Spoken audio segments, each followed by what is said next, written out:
pagka ako nag-evacuate, di siguro yung iba ay hindi maiwanan yung kanilang mga gamit o yung mga properties. Ano po? Yes. Ano yung mga kwento nyo dyan? Ang pinakamabigat ay iwanan yung asawa.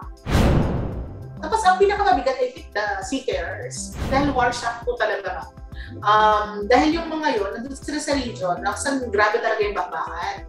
So, some of them, kinikwento po ng mga tao namin na sumasalubong, mga tulala daw talaga.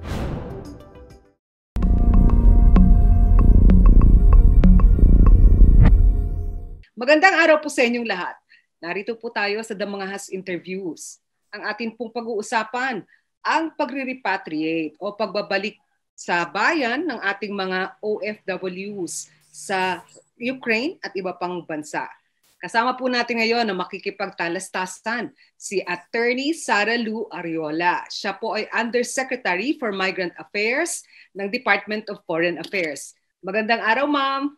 Magandang araw po, ma'am. It's a pleasure to be here. Medyo kinakabahan ako kasi kayo mag-interview. Hindi na kinakabahan dahil kayo ang rescue queen ng Pilipinas. Ilan na po ba kayong daloy o waves ng repatriation sa ngayon? Parang hindi ko na po alam eh. Parang since, actually, yung office naman po ng DFA, ever since 2017, yun na po yung trabaho namin. Pero dati mga amnesty, tapos yung nagkagulo sa Libya, parang konti-konti lang. Tapos nung COVID pandemic, ibang klase po talaga yun. That was, we reached around close to 460,000 since February of 2020. Pero ito pong sa Ukraine, ito yung pinaka-sleepless nights namin talaga. Kasi because of what you see on television, tsaka nakakatakot. Nakakatakot kasi ibang klase yung mga arms na ginagamit. So parang natatakot po tayo na mamatayan tayo ng Pilipino sa process.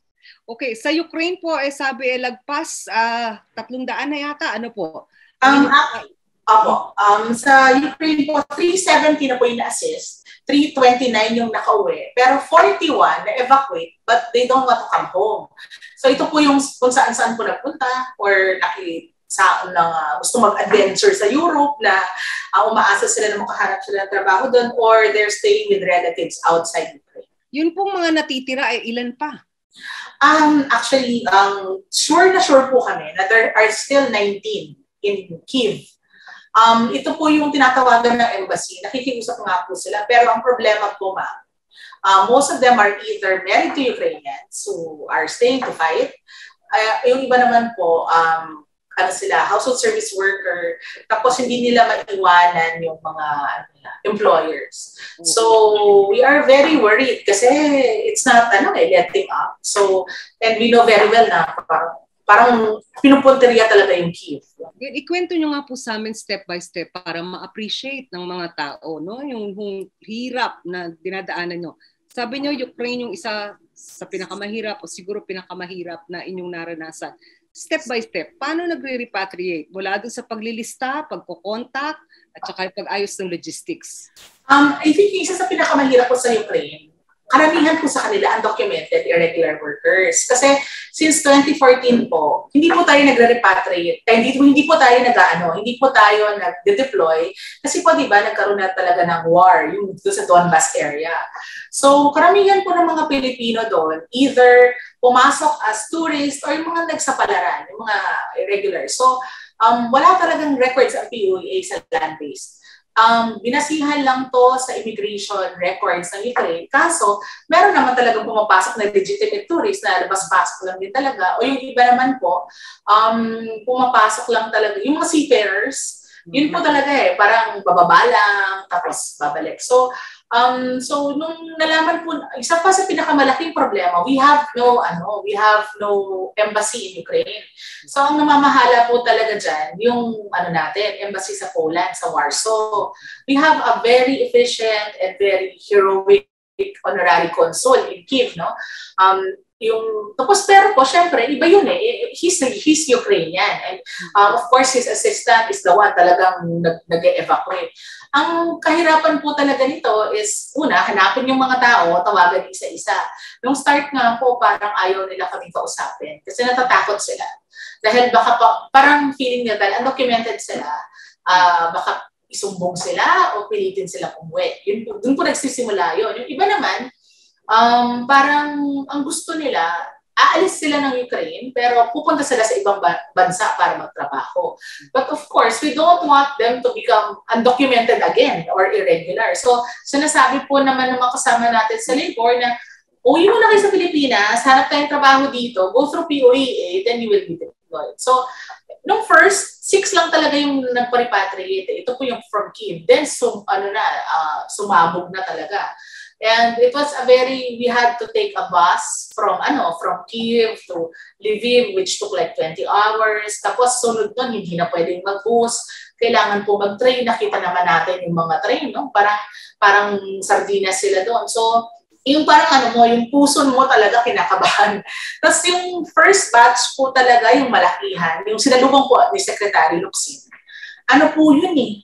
Ang sinasabi ng ambassador natin, yung pila doon, 20 kilometers na kotse, bumper to bumper.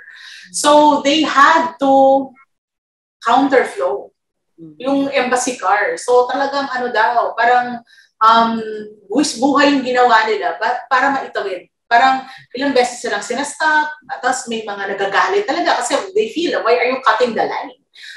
Of course, meron po naman courtesy lane talaga ang mga diplomats. Pero syempre, mainit ang ulo ng mga tao, yung iba days na yung inaano nila doon. So they had to cross the border that way. So during the time po kasi, nagtitext po sa amin si Ambassador Ruiz. So parang kami rin dito sa Pilipinas, parang feeling mo cliffhanger. Ano ba ito? Parang until makatawid sila. So nung nakita sila talaga ni Secretary, maiyak-iyak talaga siya. Kasi that was the first time na ang laki ng grupo na i-repatriate. Every time talaga. Tapos yung second na malaking crossing, we had to go naman with the Thai embassy. So nagsaming pwersa na yung Embassy of Thailand tsaka yung Embassy ng Pilipinas para kunin yung mga tao. Tapos yung iba, pakonti-konti na lang. So ma'am, it was really difficult in a sense na there's mass, parang exodus na ngayon nga, di ba, 3 million na lumalabas. Isipin mo, nakikipagsabayan ka doon, tapos migrant ka pa. You're not Ukrainian. So, that's why we were insisting na sana makipag-ugnayan sila sa Philippine Embassy because so that we could protect them and give them the courtesies, no? Kasi baka kung hindi nila kasama yung embahada, it will take them days. I mean, sa Warsaw, sa Poland border po. Opo. Pagka ako nag-evacuate, siguro yung iba hindi maiwanan yung kanilang mga gamit o yung mga properties, ano po? Yes. Ano yung mga kwento nyo dyan? Tapos yung mga bata ay malaking problema din kung may nakasama doon sa mga malalaking grupo na inyong repatriate. Ano po yung mga kwento doon? Ang pinakamabigat, iwanan yung asawa. They're married to Ukrainians and we know very well, pag 18 to 60 years old, they have to fight.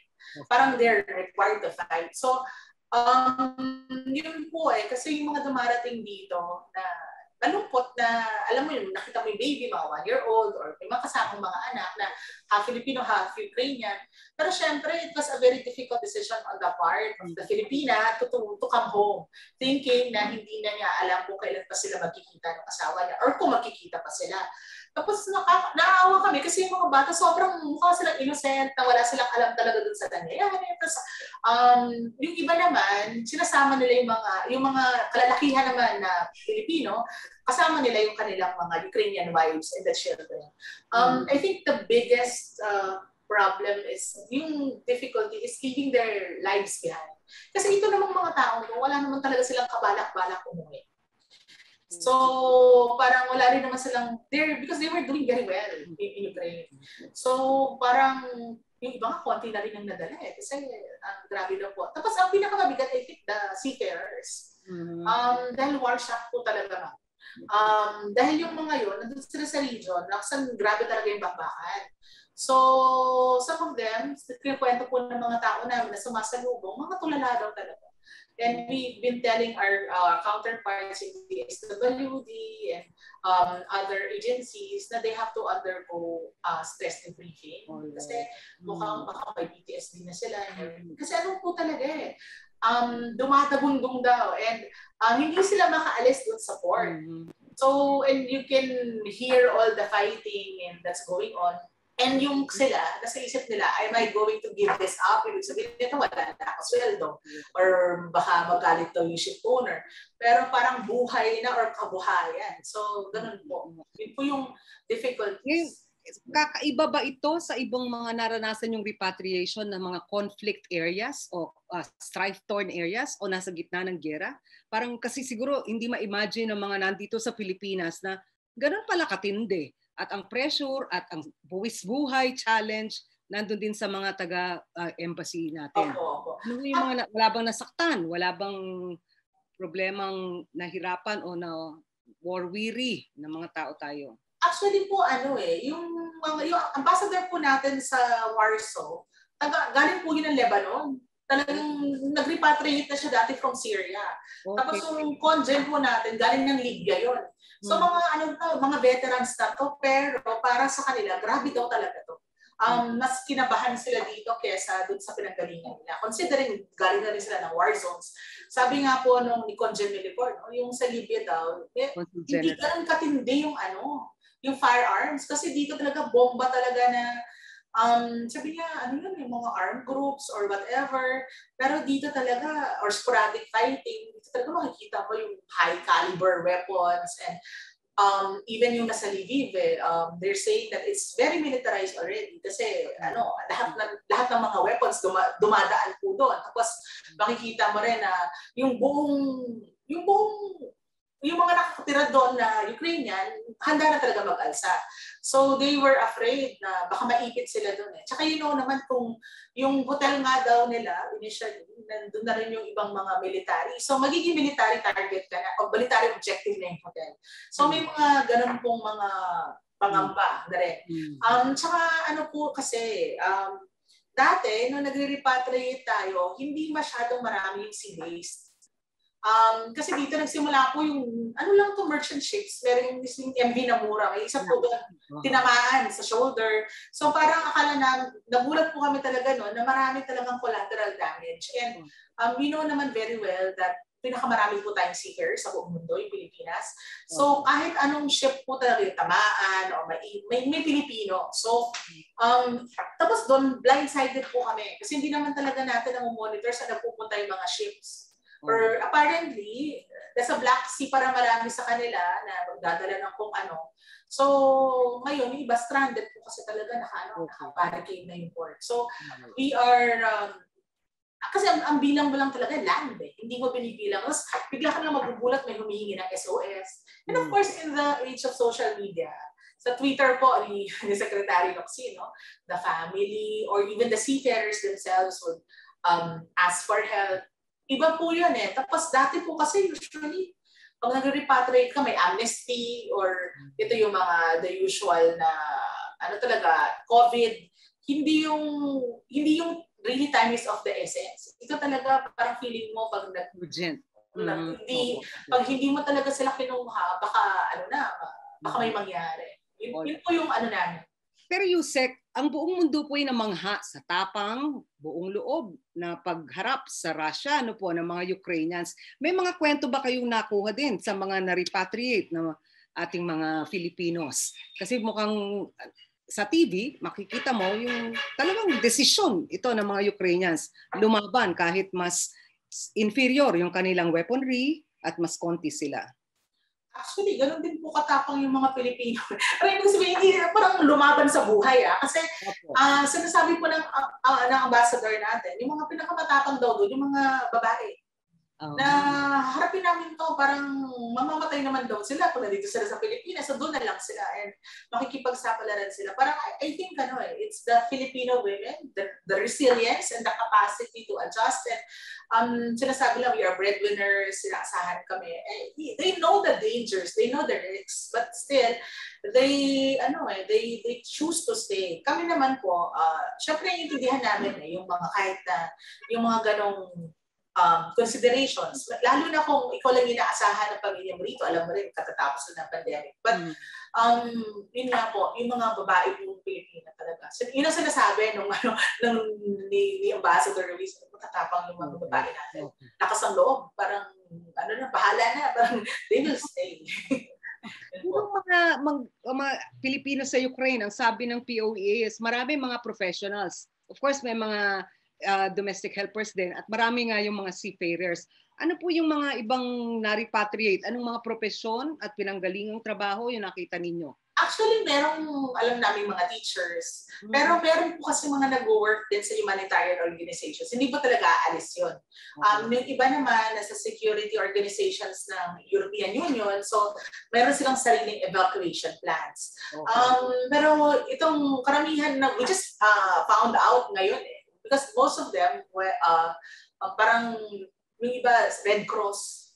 So, iba-iba rin yung profession sa mga kababayan natin. Of course, we are very worried about them, no? Lalo na kung nasa humanitarian organization ka. Kasi ngayon makikita mo na kahit yung mga civilian objects talagang tinatamaan and even hospital. So, we are trying our best, yung post po natin, to reach out to them na kamusta na kayo. Pero syempre po, kung ikaw naman yung taga-Red Cross, hindi ka rin naman aalis kasi nga mas kailangan ng ngayon. Ngayon, liban ho sa pag na-repatriate na, ano naman yung tulong na maibibigay? Meron daw yata $200 kada...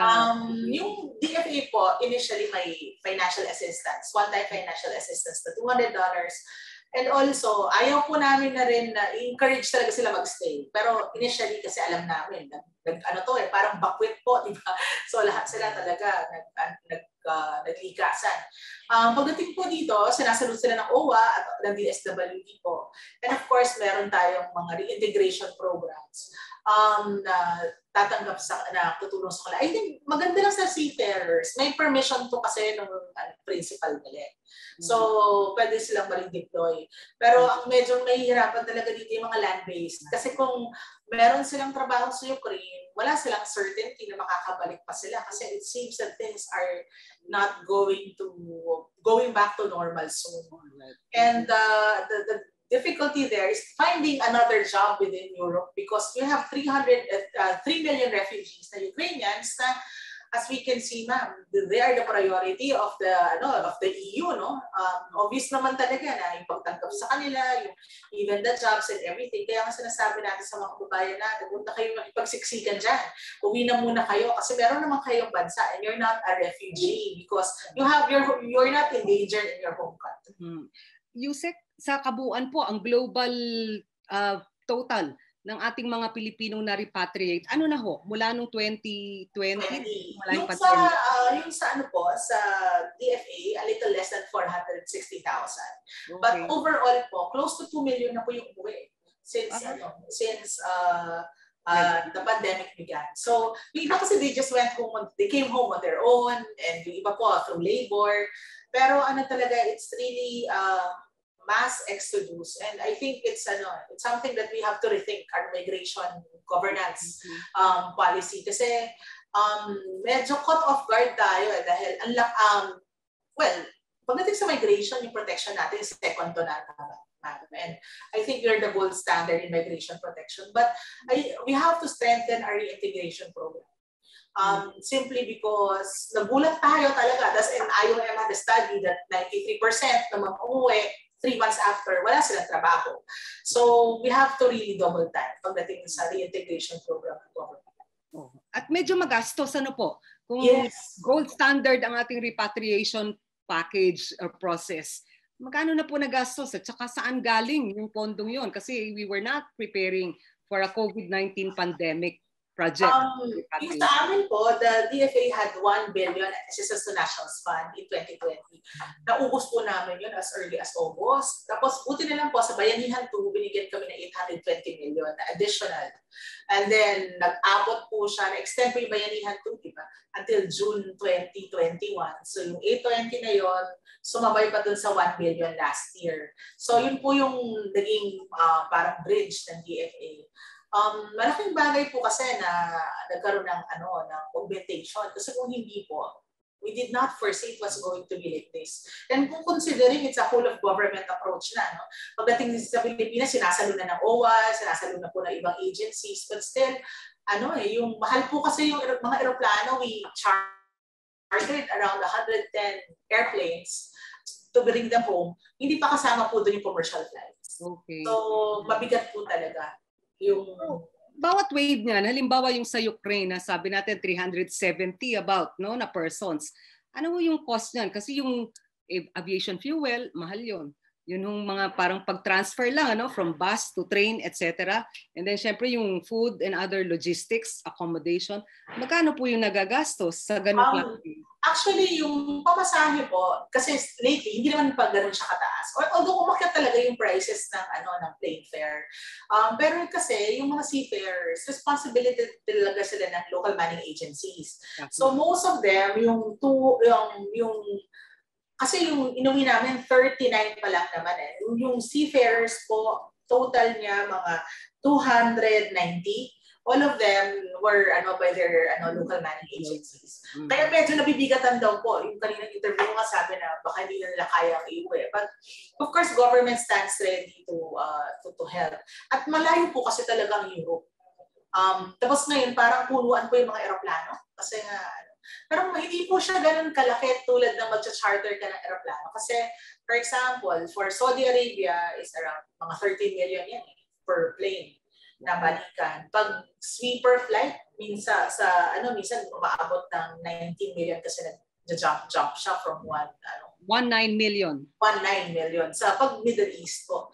So, minsan talaga, parang kadalasan po kasi ng mga eroplano natin sa Middle East siya pumupunta eh.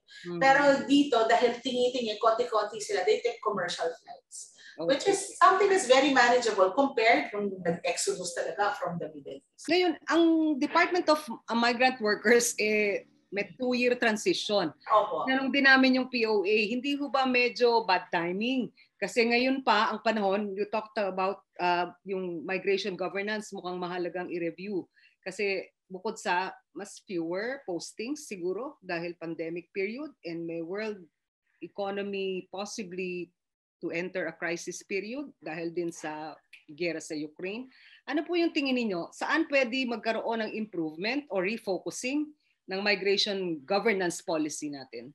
Sa akin, ma'am, talaga as much as we are focusing on deployment, we have to also focus on reintegration. Okay. Because we are a predominantly country of origin.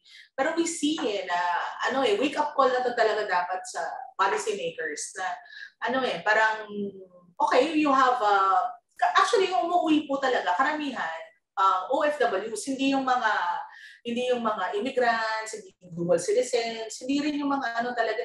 And tapos from a certain place, usually Middle East karamihan, kasi they are temporary migrants. So there's around 3 to 4 million who are OFWs, and the Philippines has to focus talaga on reintegration. Na dapat pa lang sa pre-departure orientation seminar na talaga dapat klaro na rin kung ano yung focus nababalik sila, na dapat maghanda sila doon sa pagbalik nila, and kailangan din talaga ng financial literacy.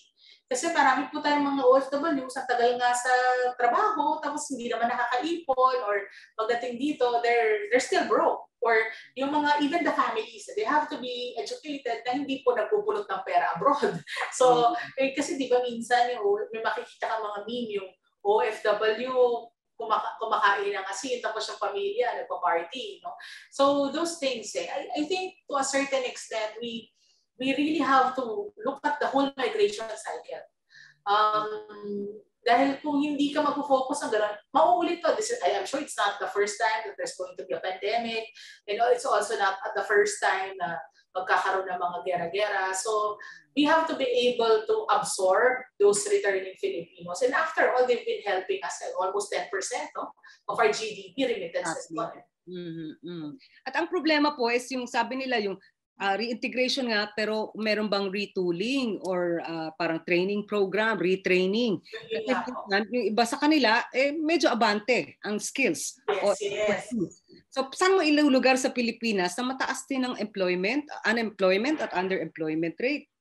Yun nga po, parang feeling mo, which comes first, Pero sabi ko nga, lalo na the ones from Middle East, they have the kind of technology, the engineers, the professionals, the IT, they will bring a lot here in the Philippines. Yun nga po pinag-uusapan namin, we are in the process of doing the IRR of the new department. And maganda rin na yung reintegration, mapupunta na siya isang assistant secretary. Yung level niya. Pero I think kailangan talaga yung focus, hindi lang deployment. Kasi parang we have to be prepared na as much yung number na dinideploy mo will be the same number of people who are going to return. So, parang I've been really saying that to yung iba pong members ng transition committee na we really have to to refocus the migration governance na talaga because na yung focus is the migrant. This is not about exporting labor. This is really about the migrant worker na may full cycle siya ng migration niya at babalik siya. And we also have to look at the families. Meron po, ang problema din talaga yung economy natin, ma'am. Kasi kung hindi talaga maayos yung economy, hindi rin din talaga sila makakahanap ng trabaho dito. Pero I think now that medyo, sana hindi na magkaroon ng surge ulit. No? So parang na makarecover tayo. And of course, yung International Organization for Migration, sinasabi nilang may remigration. Pero sana mag-upskill na tayo na habang nandito sila, they will choose to get skills from TESDA or explore other things para when they get employed. Kasi usually kami, ang usual problems namin household service workers na naaabuso. Pero yung mga professionals or semi-skilled, basta wala sila sa household, halos walang problema. Kung may problema, ano lang talaga, the usual, yung non-payment of wages or nalugi yung kumpanya. Pero yung mga namamatay, binubugbog, nire-rape, nangyayari po yun sa household service work. Okay. So, to my mind, I think the best thing to do is try to find something else habang everybody's back. Kaya lang, irony po nito, ang sobra na kailangan ngayon pa rin, household service workers, hindi siya nawawala sa top of the list ng mga countries of destination. And of course, our medical frontliners na meron po kasi cap, di ba, pagdating sa nurses.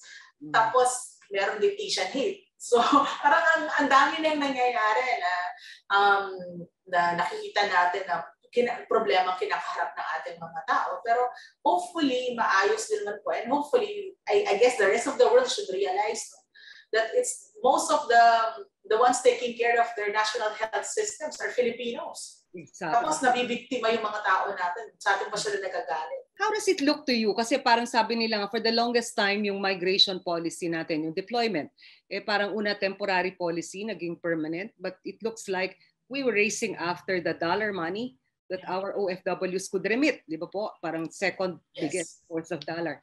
But the government wasn't really that keen until recently siguro about really strengthening yung family bonds o yung buhay ng mga OFWs or even yung services. Hanggang ngayon maraming mga problema.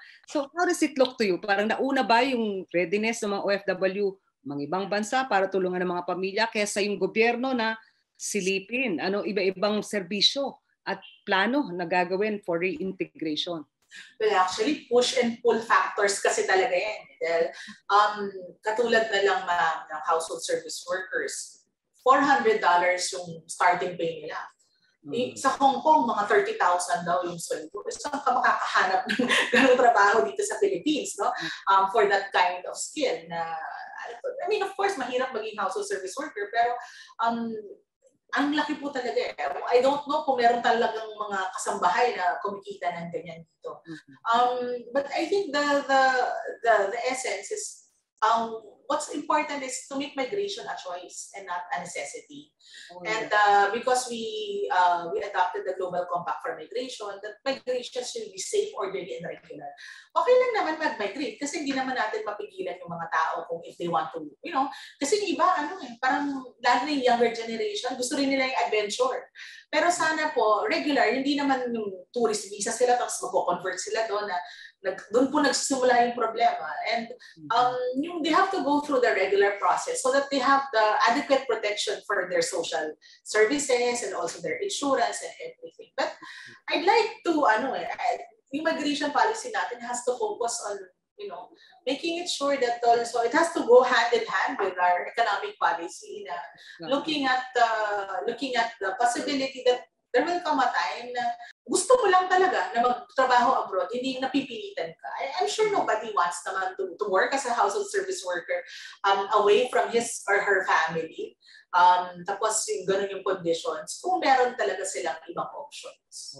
Okay. Ma'am, although hindi under your table itong usapin ng overseas absentee voters, pero under DFA pa rin yung ng eleksyon sa ating mga Philippine embassies at consulates sa darating na April 10 magsisimula yung pagboto ng OAVs. Napansin lang namin medyo maliit yung bilang ng registered OAVs. Noong 2019, 1.8 million, pero ngayong 2022, dahil merong parang hindi na binilang, tinanggal na ng COMELEC dahil hindi nakaboto ng 2 eleksyong nakalipas, 1.67 million na lang. Bakit parang tila maliit yung bilang nung nagre-rehistro? Ano ba yung napansin ninyo sa inyong pag-conduct ng mga eleksyon na barriers to registering and participating in elections? Kasi po malayo yung embassy. Meaning or yung consulate. Some people then po talaga, yung mga maraming undocumented na ayaw magpakita kasi iniisip nila na pag nalaman ng embassy na or ng konsulado na they're undocumented, susumbong sila. Which is not really the case. Kasi in fact, yung embassy naman, hindi naman sila ipapahamak ng ano. So, tapos the second thing is like, there are places, for example, like Saudi Arabia, which is really very, very large. Na for you to go to the embassy and register or the consulate, you have to travel half a day or the whole day. So, yung distance din po, I think ganun din po sa ibang lugar. So, it has become more difficult kasi when you register, you have to personally appear. So, and because it's the pandemic din na. So, parang people are hesitant to travel, to usually kasi the embassy is in the capital. Hindi naman lahat ng mga Pilipino nasa capital ng country of destination. Opo. Ngayon meron yatang 92 Philippine diplomatic posts. Ano po? 94. Pero meron din parang mga lugar na parang emergency situation na dahil conflict. Afghanistan, Iraq, Tripoli, parang gano'n. Syria, na baka hindi magkaroon ng botohan o hindi kayang mag-conduct. Ano po? Yun bang problema ng mga pagre-register? Sabi nyo, napakalayo. Pero yung pagboto, mababa ang turnout. May rehistradong mga 1.67 billion. Ang turnout noong 2019, halos 17% lang. Ang turnout noong 2016, mas mataas naman, 30+%. Pero maliit na yung bilang ng rehistrado, mas maliit yung bumoboto. Pwede namang by post, or in person. Paano yun sa tansya ninyo? Mahirap din. Ganun ba? I could just surmise because ang alam ko po, hindi naman lahat by post. Pero yung iba po kasi, distance nga po ulit or hindi sila makapagpaalam sa mga employers nila. And also, because there's really a cost for you to travel. Exactly. So the more expensive the transportation is, the more you think na pupunta pa ba ako dyan o hindi. Or yung iba, yun ang rest day nila. Although mataas ang turnout usually, ma'am, sa mga lugar na maliit like Hong Kong, Singapore, kasi nga UAE, Saudi Arabia, yun yung mataas. Opo, pero yung iba po talaga, lalo na sa Europe, malayo po din. I mean, yung iba kasi mailing na Pero malayo, yung iba pag malayo talaga sa embassy or parang mahirap na rin talaga sa kanila to travel. And especially, I'm really hoping na maging higher yung turnout ngayon. Kaya lang, iniisip ko rin natin, ma'am, dahil marami rin siguro umuwi ngayon. We don't know how many are still are in the countries of destination. Kasi if 2 million came home, we don't know how many dun sa mga yung nandun pa sila para bumoto. Kasi hindi natin alam kung umuwi sila dito, nag-register ba sila, nag-transfer ba sila dito ng registration nila. So we will siguro somehow find out kung pag lumabas na po yung turnout ng boto. All right. On that note, actually very inspiring to our most generous, most informed, and most politically aware, yes, and most mapanuri. Mapanuri talaga. Ang Ws natin. Yes. Sana marami bumoto sa May 2022. May 9, 2022. Yes. Maraming salamat, Undersecretary Sara Lou Ariola. Thank you, ma'am. Very good exchange. Yeah. Keep safe po palagi, ma'am, and repatriate more and rescue more hanggat sa kakayanin at dahil kailangan. Sige, ma'am. Thank you, ma'am. Thank you very much. Thank you po.